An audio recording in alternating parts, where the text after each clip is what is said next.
विवेकानंद जी ने कहा है कि एकाग्रता सफलता की चाबी है। जब आप अपनी ऊर्जा को एक दिशा में लगाते हैं तब असंभव भी संभव हो जाता है। दोस्तों, आगे स्वामी जी की 3 कहानियों में हम देखेंगे कि सभी जगह से ध्यान हटाकर कैसे एक काम में लगाया जाता है। पहली कहानी। स्वामी जी एक पार्क में आराम कर रहे थे। वहां उन्होंने एक लड़के को देखा जो एक खाली पेज पर कठिन श्लोक लिखने की कोशिश कर रहा था, लेकिन गलतियों के कारण बार बार पेज फाड़ रहा था और हर बार नए पेज से शुरू कर रहा था। कुछ समय बाद लड़के का ध्यान स्वामी जी पर गया तो लड़का तुरंत उनके पास गया और प्रणाम करके कहा, स्वामी जी, मैं पिछले 3 घंटे से इस श्लोक को सही से लिखने की कोशिश कर रहा हूँ, लेकिन हर बार कोई न कोई गलती हो जाती है जिससे मुझे शुरू से शुरुआत करनी पड़ती है। मुझे समझ नहीं आ रहा कि मैं क्यों नहीं लिख पा रहा हूँ। स्वामी जी मुस्कुराए और बोले, बेटा, केवल फोकस की कमी के कारण ऐसा हो रहा है, क्योंकि एक साधारण इंसान अपनी ज्यादातर ऊर्जा बेकार की बातों और आदतों में लगा देता है, इसलिए लगातार मन भटकता है। ध्यान से काम करने का मतलब है अपनी पूरी ऊर्जा एक जगह पर लगा देना, और जब बार बार तुम ऐसा करोगे तो मन इसके लिए तैयार हो जाएगा और फिर गलती नहीं दोहराएगा।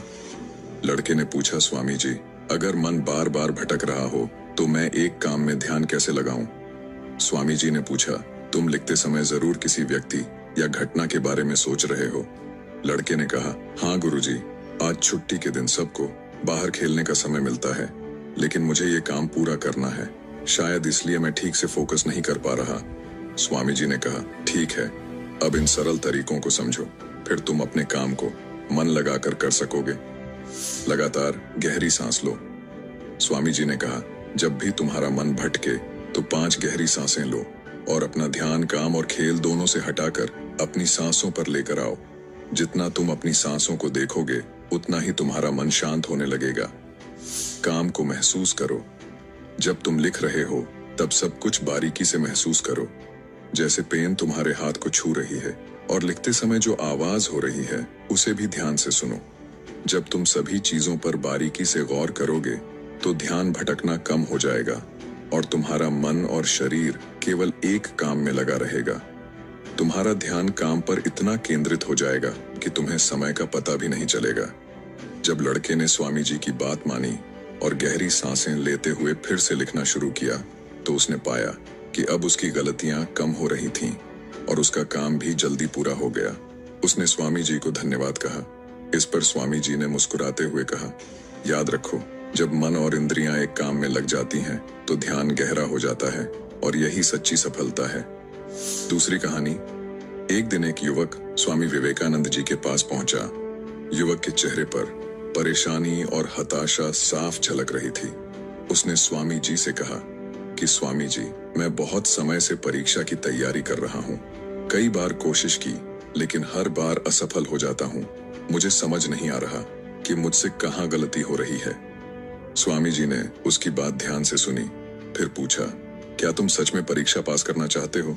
युवक ने कहा, हाँ स्वामी जी, मैं बहुत मेहनत करने के लिए तैयार हूँ, बस मुझे ये बता दीजिए कि मुझे क्या करना होगा। स्वामी जी उसे अपने साथ एक खाली जगह पर ले गए जहाँ एक पुरानी मोमबत्ती और माचिस रखी थी। उन्होंने युवक को एक मोमबत्ती दी और कहा, इस मोमबत्ती को जलाकर यहाँ से थोड़ी दूरी पर खड़े उस पेड़ तक ले जाओ, लेकिन ध्यान रहे कि मोमबत्ती बुझनी नहीं चाहिए।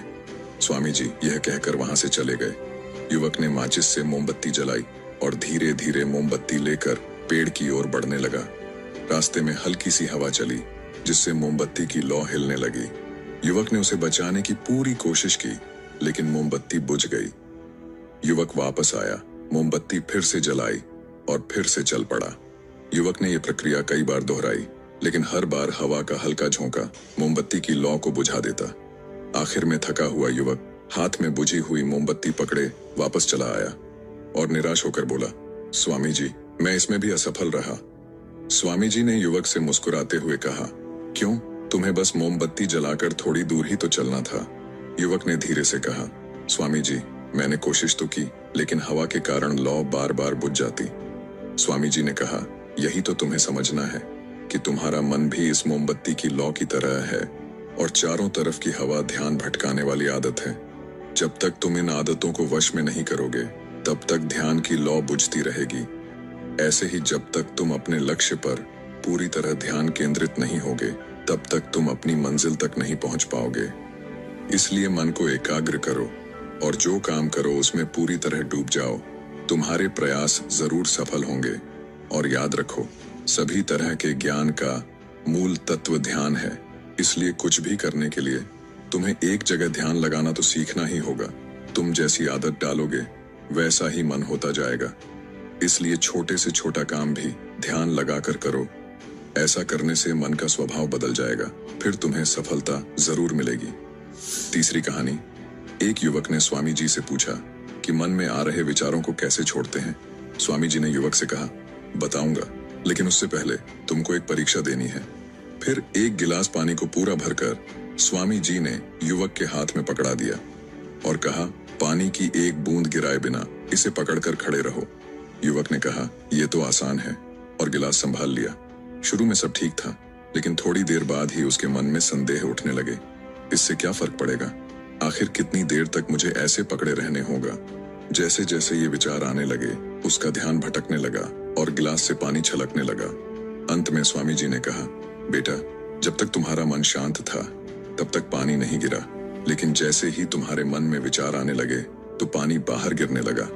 उन्होंने आगे समझाया, जैसे गर्म लोहे पर हथौड़े की चोट उसे नया रूप देती है, वैसे ही तुम्हारे विचार व्यक्तित्व को और मन को आकार देते हैं।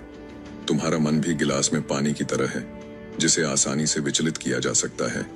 अगर तुम पानी यानी मन को स्थिर रखना चाहते हो, तो पहले सभी विचारों को स्थिर करना सीखना होगा। अब तुम एक काम करो, इस गिलास को फिर से पकड़ो और अपना ध्यान अपनी सांसों पर ले आओ। अपनी सांस को पेट और सीने में आते जाते महसूस करो। हाथ में होने वाले दर्द और असहजता को जाने दो। मन में जो विचार आ रहे हैं उन्हें बहने दो।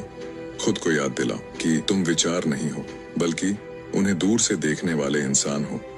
ऐसा याद रखने से विचार आकर चले जाएंगे, लेकिन मन को विचलित नहीं कर पाएंगे। थोड़ी देर तक युवक ने इस अभ्यास को जारी रखा और गिलास से एक भी बूंद गिराए बिना खड़ा रहा। स्वामी जी ने कहा,